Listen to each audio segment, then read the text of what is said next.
બોટાદ જિલ્લાના ગદડાના રામપર ગામે આજે સવારે દેવધરી ગામેથી એક લગ્નની જાણ આવી હતી અને રામપરા ગામે લગ્ન સ્થળ સુધી વરઘોડો નીકળ્યો હતો। વરઘોડામાં નાચગાનના આનંદમાં અતિરેકમાં એક વ્યક્તિએ પોતાની રાઇફલમાંથી ફાયરિંગ કરતા અચાનક એક ગોળી જાનમાં વિછિયાથી આવેલા 28 વર્ષની નીતા મુકેશભાઈ ગોહિલ નામની મહિલાને વાગી જતા ઘટના સ્થળે જ તેનું મૃત્યુ નીપજ્યું હતું।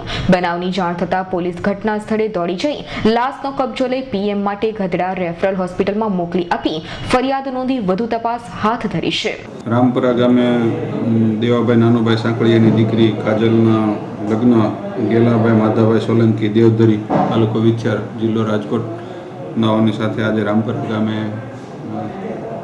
થઈ રહ્યા હતા। એ દરમિયાન વરઘોડો નીકળેલો અને એમાં વરઘોડામાં હવામાં ફાયરિંગ કરતા નીતાબેન મુકેશભાઈ વાલજીભાઈ ગોહિલ એ પણ દેવધરી ના જ છે, તાલુકો વિછિયા જિલ્લો રાજકોટ, 28 વર્ષની ઉંમર છે અને બેનને ખભાના પાછળના પગે ગોળી વાગતા એમનું મૃત્યુ નીપજ્યું છે ઘટના સ્થળે। પોલીસે ગુનો દાખલ કરી અને આરોપીઓ વિરુદ્ધ પૂરતા પુરાવા મેળવીને અટક કરવામાં આવશે। તપાસ શરૂમાં છે। Bureau report, Botad.